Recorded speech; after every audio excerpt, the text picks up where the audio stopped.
Sometido a una lluvia de sanciones de Occidente por la ofensiva en Ucrania, el presidente ruso Vladimir Putin organizó el jueves y viernes pasado su segunda cumbre Rusia-África, que reunió esta vez a las delegaciones de 49 países africanos, entre ellos 17 jefes de Estado. La declaración común adoptada al término de la cita prevé una cooperación reforzada en el suministro de alimentos, energía y ayuda al desarrollo. El texto, publicado en la web del Kremlin, llama a trabajar en pos de un orden mundial multipolar más justo, equilibrado y sostenible, que se oponga firmemente a toda forma de confrontación internacional en el continente africano. El documento prevé también que Moscú ayude a los países africanos a obtener compensación por los daños económicos y humanitarios causados por las políticas coloniales occidentales, incluyendo la devolución de bienes culturales expropiados. Putin habló también sobre la situación en Ucrania con los países africanos. Los representantes de los países africanos mostraron voluntad política y demostraron su independencia y su auténtico interés en desarrollar la cooperación con nuestro país, agregó el mandatario ruso. Según él, a partir de ahora habrá una cumbre Rusia-África cada 3 años y se creará un mecanismo de asociación y diálogo para las cuestiones de seguridad que abarcan la lucha contra el terrorismo, la seguridad alimentaria y el cambio climático. Recordemos, desde hace años Rusia ha emprendido un acercamiento con África, que también ha pasado por la prestación de los servicios del grupo paramilitar Wagner en varias naciones de ese continente. Vamos a profundizar en qué dejó esta cumbre, qué obtuvo África de la reunión en San Petersburgo la semana pasada. Lo hacemos para eso en nuestro espacio Mirando a África, en contacto con Mercedes Sayagues. Ustedes ya la conocen bien a Mercedes. Mercedes es periodista uruguaya, radicada desde hace muchos años en Sudáfrica y con quien venimos haciendo este ciclo ya desde hace meses. ¿Cómo estás, Mercedes? Bienvenida, ¿todo bien? Muy bien, gracias. Contenta de estar de nuevo en perspectiva. Mercedes, a ver, como continente, África tenía un objetivo claro, ¿no? Que era retomar de alguna forma el acuerdo de cereales del Mar Negro, ese que fue negociado por la ONU con la mediación de Turquía, y que, claro, veía con gran preocupación por lo que fue la retirada de Rusia de este acuerdo, que había posibilitado durante más de un año la exportación de granos, ¿no? La exportación de granos de Ucrania a África a través del Mar Negro, algo que es vital, entre otras cosas, por los precios, ¿verdad? De los precios de estos insumos. A ver, ¿qué obtuvieron al respecto? Promesas. Y igual que la declaración que resumiste, las declaraciones están llenas siempre de bellas palabras, pero como dice la Biblia, por sus hechos los conoceréis, no por los dichos. Entonces vamos, mientras esperamos que las declaraciones se concreten, podemos empezar a analizar cuáles sean los objetivos de África, porque hay objetivos a nivel continental que la Unión Africana expresa y después los distintos países tendrán sus propios objetivos. Unos pueden querer más armas o que venga el grupo Wagner. Así que hay que diferenciar también entre objetivos continentales y objetivos nacionales de distintos países. Es importante también destacar que hubo 17 presidentes que asistieron a esta cumbre, comparados con 43 presidentes en la cumbre anterior, en el 19. Eso también para Rusia fue un bajón, porque no todos los países no todos los presidentes fueron. Después podemos volver a eso. Pero el principal objetivo acordado a nivel continental era el mismo que tuvo aquel pequeño grupo de 5 presidentes de 6 países en total de la Unión Africana que fueron en junio. En aquel momento era mantener y extender el acuerdo de cereales del Mar Negro. Ahora es recuperarlo, porque no es solo que Rusia salió del acuerdo. Claro, aquel encuentro había sido previo a que se venciera, ¿verdad? El final, se diera el final del acuerdo. Después es que Rusia decide no renovarlo. Y no solamente eso, empieza a bombardear Odessa y los puertos del Mar Negro por donde salen los cereales. Exacto. Y eso lo hace antes, durante y después de la cumbre. Bueno, por sus hechos los conoceréis. Eso es lo que Rusia piensa. Esa es su respuesta al pedido africano de volver o de mantener el acuerdo abierto. Entonces, desde ese punto de vista, África en realidad no, eso fue descartado por Rusia con bombas. De la misma manera que es bueno recordar que cuando llegó el grupo de presidentes a Kiev en junio, ese jueves, Rusia bombardeó Kiev. Ujú. Eso también fue el saludo, ¿no? Bienvenidos. Entonces, desde ese punto de vista, no lograron el objetivo principal, que vendría a estabilizar el mercado de cereales, los precios de cereales, y también a garantizar que las Naciones Unidas tengan acceso a cereales para la ayuda humanitaria para los países en catástrofes naturales o en guerra. Perfecto. Así que por ahí, bueno, por ese lado no consiguieron el objetivo que se planteaban, claramente. Pero de todas formas, Putin sí se comprometió a hacer una donación de cereales, ¿no? Pero para algunos países. Para 6 países cuando son 54. El presidente Cyril Ramaphosa de Sudáfrica por una vez sacó cojones, diríamos, y le dio una respuesta diplomática en la cual dijo: los países africanos no vinimos a la cumbre a solicitar donaciones, vinimos a solicitar a restablecer el acuerdo negociado por las Naciones Unidas. De la misma forma que el representante de la Unión Africana recordó a Putin, dijo: vinimos aquí porque queremos más comercio. O sea, también dicen: no queremos donaciones. Y recordándole a Putin una promesa incumplida de la cumbre anterior, en la cual se había comprometido a duplicar el comercio de Rusia con el continente, que es muy desbalanceado. O sea, Rusia le vende casi la mitad de las armas del continente, se las vende Rusia, 44% para ser exactos. Pero lo que compra es ínfimo. Y esa promesa de duplicarlo no fue cumplida, y fue lo que el representante de la Unión Africana dijo: Ujú. queremos más comercio. Entonces, O sea, porque ya tenían también, antecedentes, digamos, de incumplimientos de parte de Rusia, digamos, en anteriores promesas. exactamente. Por eso, viste, por sus hechos los conoceréis. Y en cuanto a la donación, primero, yo creo que el secretario general de las Naciones Unidas, Guterres, lo dijo muy claramente. Dijo: un puñado de donación de cereales a unos pocos países Ujú. no alcanza a mitigar el impacto de la quiebra del acuerdo de cereales. Porque además son 6 países que además son casualmente los países que apoyan a Rusia, no los que se han mantenido neutrales o que han condenado la invasión. Son Eritrea, que siempre ha votado a favor de Rusia, los países donde están los Wagner, la República Central Africana, Mali, Burkina Faso, y finalmente Zimbabue, que es un aliado soviético.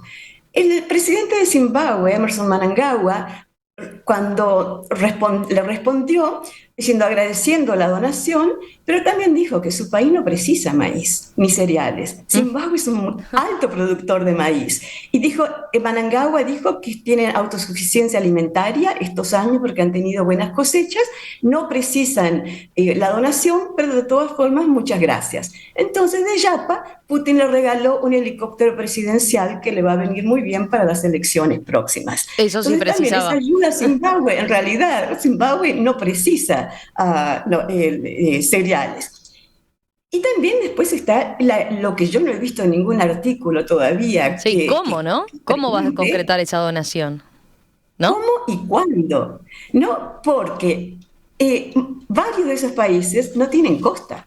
Mali, Burkina Faso y la República Central Africana y Zimbabue no tienen costa. Entonces, ¿cómo van a llegar esas miles de toneladas? Prometieron entre 25 y 50.000 toneladas a cada país. Parece mucho, pero si empezás a hacer las cuentas, solamente el Programa Mundial de Alimentos el año pasado repartió casi 800.000 toneladas, muchas de ellas compradas a Ucrania en el continente. Así que 25.000 por país, o a un 50, no es mucho. Pero ¿cómo las van a llevar? Entonces tienen que llegar a los puertos de África del Oeste. Si hay sanciones para los barcos rusos, ¿cómo pueden desembarcar? ¿Cómo van a cruzar esos países y algunos de esos países en conflicto? Especialmente en el caso de Somalia. ¿Quién va a proteger esos convoys? ¿Los Wagner? ¿Otros países van a permitir que los Wagner entren para proteger esos convoys? Y el transporte aéreo es imposible, porque si pensás que un Antonov puede llevar entre 100 y 150 toneladas, ¿cuántos aviones Antonov se necesitarían para llegar a 10.000 toneladas? Entonces, esa es una buena pregunta. ¿Cómo lo van a hacer? Segundo, ¿quién va a distribuir? ¿Los militares en los países donde hay dictadura militar? ¿Los partidos políticos corruptos? ¿Las élites corruptas como en la República Central Africana? ¿O en Eritrea, que es una dictadura militar? ¿O las Naciones Unidas? ¿Qué transparencia, qué justicia va a haber en esos repartos? Ha habido muchos ejemplos, Zimbabue es uno de ellos, en el cual reparten alimentos en los distritos donde el partido en el poder ha tenido buena votación, donde han votado pueblos, aldeas, distritos, provincias que han votado a la oposición, no reciben la ayuda alimentaria. Por eso es que generalmente se da esta ayuda alimentaria, se confía a las Naciones Unidas para que haya más justicia y transparencia en el reparto. Eso también es otra buena pregunta, ¿no? ¿Cómo van estos países autocráticos a distribuir esa ayuda y a quién? Entonces hay muchas cosas para ver en este anuncio. Y finalmente, y esto es fundamental, y a eso apuntaba Manangawa, ¿cuándo van a llegar esas toneladas? Putin dijo entre 3 y 4 meses, pero, y eso es un axioma de la ayuda alimentaria, no es conveniente traer miles y miles de toneladas antes o durante o inmediatamente después de la cosecha nacional, porque baja el precio. Claro. Y quienes se embroman son los campesinos, los productores que encuentran que no tienen o compradores o tienen un precio muy bajo. Entonces también hay que calibrar bien la entrega de miles y miles de toneladas para no distorsionar el mercado local y la autosuficiencia y la producción de los campesinos. Mercedes, desde el lado de África, si lo miramos del lado de África, ¿qué aspecto nos queda de lo que tenían como objetivo los países africanos y de lo que consiguieron? Bueno, es un compás de espera. Bueno, para empezar, el acuerdo está muerto y los puertos siguen siendo bombardeados. Así que hay que esperar mediación de otros, quizá a partir del encuentro que va a haber en Saudi Arabia este fin de semana y de otros, a ver si se recupera. La otra cosa que Rusia ofreció fue cancelar la deuda que muchos de estos países tienen, que son de compras de armas. Y es importante también recordar que las armas no contribuyen al desarrollo, ni a la autosuficiencia alimentaria, ni a la paz, ni a la estabilidad, ni a la producción, ni al empleo de los países que las reciben. Contribuyen a la represión en general. Pero entonces, esas deudas muchas sí van a ser imposibles de pagar. Un poco como la Argentina y el Fondo Monetario Internacional, ¿no? El fondo sabe que Argentina no puede pagar y continúa renegociando la deuda. Tomemos el ejemplo de Somalia. Le debe a Rusia casi 800 millones de dólares, en su mayoría por armas. No los puede pagar. ¿Qué exporta Somalia? Cabritos y bananas a Saudi Arabia y a Qatar. Entonces, a veces más vale perdonar una deuda, tener publicidad gratis. Y también el ministro de Economía de Somalia ayer sacó un comunicado de prensa agradeciendo, dijo, parte de la deuda será cancelada y parte será renegociada. O sea que Putin es generoso, ma non troppo, cancela partes, pero también cancela a esos países que están alineados con él. Claro. Entonces, también digamos, hay que ver esas promesas, qué es lo que esconden detrás. Y también, y esto lo empezó a decir la prensa sudafricana a partir de leaks o filtraciones que hubo de la delegación que fue con Ramaphosa, en reunión privada con varios presidentes, incluyendo Ramaphosa, Putin dijo que las donaciones de cereales estaban condicionadas a que se levantasen ciertas sanciones económicas contra Rusia y que Rusia le permitiesen volver al sistema SWIFT. Por tanto, es intentar usar a los países africanos como palanca y utilizar la donación de cereales como palanca para conseguir otros objetivos. Para que presionen por el lado de las sanciones a Rusia, entonces. Y sobre todo que vuelvan al SWIFT. ¿ya? Claro, Porque además claro, para eso y también eso entra en cómo llegarían esos cereales a los países sin costa. claro. Entonces está todo bastante entrelazado, pero ¿viste? Putin no da puntada sin hilo y muchas de estas promesas tienen otra lectura y otras razones. Bueno, había un aspecto que él claramente se proponía en este contexto, que era buscar que no está aislado en el mundo, ¿no? Que tiene otros aliados, otras estrategias. Vos decías, comparando con la cumbre anterior, en materia de presencias fue más magra, ¿no? O sea, claramente no fue lo mismo. Ahí tuvo un Y sinsabor. sobre todo en materia de presidentes, o sea, 17 este Claro, fueron año, las 45 43. delegaciones, pero solo 17 presidentes. Y anteriormente habían ido Sí. 43 jefes de Estado. Exactamente. Y lo que Putin dijo entonces fue que estos presidentes no habían ido por causa de la presión de Occidente, de Washington y de Francia. Ahora, la lectura de eso que dijo Putin, él no se da cuenta de que está diciendo cosas neocolonialistas e imperialistas. Trató a los presidentes de Kenia, Botswana, Namibia, Tanzania y otros que no fueron, les dijo que eran títeres, fantoches de Occidente. No se da cuenta de que los estaba insultando por decir, hacen lo que les manda Claro. Washington. Es muy fuerte decirle eso a Kenia, que es una potencia, o a Nigeria, ¿no? Que son potencias económicas, o a países bien gobernados como Botswana y Namibia. Entonces hay ese trasfondo de neocolonial imperialista en lo que dice Putin que ni él mismo se da cuenta, pero que los africanos se dan cuenta. Y el presidente de Kenia dijo, tuvo casi lo dijo muy fastidiado, dijo bueno, que él no iba a Rusia, dijo yo le encargo, me fío de las Naciones Unidas para que renegocien el acuerdo del cereal y ahí me quedo. Pero eso también no cayó bien en África, eso de llamar a todos los presidentes que no fueron, llamarlos de títeres de Ujú. Washington.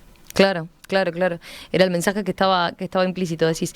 ¿Y qué pasó con el tema del grupo Wagner y su presencia en África? ¿De qué forma estuvo presente, digamos, en esta cumbre? Porque claramente yo lo decía en la introducción, ¿no? O sea, y lo hemos hablado contigo desde hace mucho tiempo. El grupo Wagner viene desde hace tiempo teniendo una presencia fuerte en muchos países africanos. Bueno, acá era un momento para hablarlo. ¿Qué pasó?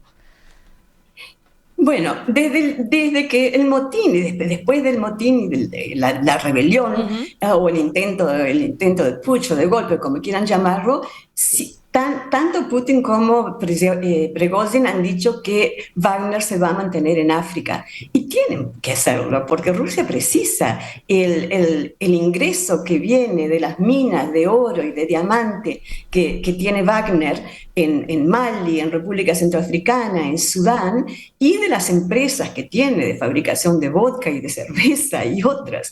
Precisa de eso, o sea que no lo van a abandonar. Y ahora van a tener más combatientes que no van a estar en Ucrania por el momento, más combatientes disponibles. Por tanto, Wagner quiere tener una mayor presencia en África. Y Prigozhin estuvo en la cumbre. A ver, Puso ¿cómo en es su eso? Twitter, Sí. sí, puso fotos.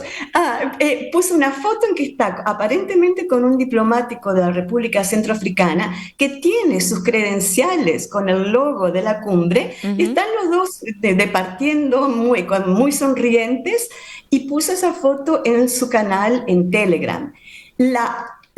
En cuanto que empezó a circular en las redes sociales y en la prensa internacional, la bajaron rápidamente, pero estuvo allí. Y el hecho de que el africano tenía las credenciales muestra que estaba vinculado a la cumbre. Y además, curiosamente, para alguien que se rebeló contra Putin, Prigozhin ha estado entre Belarus y Moscú y San Petersburgo, está activo. Y debe haber estado activo allí y sobre todo ahora con la incógnita de lo que va a pasar con Niger, ¿no? Que Claro. tuvo un golpe de Estado o la Guardia Presidencial se tomó el poder y es un caso similar a Burkina Faso y a Mali. Níger también tiene insurgencias yihadis, está infiltrado por las fronteras que tiene con los países vecinos y sería una excelente oportunidad para el grupo Wagner ofrecer sus servicios. Y de hecho, ya al tercer día después del golpe, empezaron a aparecer manifestaciones con las banderitas rusas, ¿ya? Y esas banderitas rusas, ¿de dónde salen? No están a la venta en los supermercados de Níger. Eso debe venir de la embajada del grupo Wagner y ya están agitando para pro-Rusia y pro-Wagner con distintas manifestaciones. Entonces, eso es también inquietante y también porque Níger es el séptimo productor de uranio del mundo y el uranio es necesario para las centrales nucleares, especialmente las de Francia, que es un gran consumidor de energía atómica. Por tanto, y también para Nigeria es un gran problema porque tienen una frontera muy grande, muy porosa con Níger. Por tanto, los ojos ahora están en las negociaciones que ECOWAS, que es el grupo de naciones de África del Oeste, liderado por Nigeria, y ver qué pasará en Níger. Pero es para el grupo Wagner es así una oportunidad especial para inserirse en otro país donde hay insurgencias yihadis, gran pobreza y riquezas minerales. Mercedes, como siempre, excelente tu análisis desde allí. Te pregunto, ¿te quedó algún aspecto más? ¿Hablamos de la cancelación de la deuda? Sí, hablamos. Lo mencionamos, sí. Y de Níger. Pues yo creo que básicamente es eso.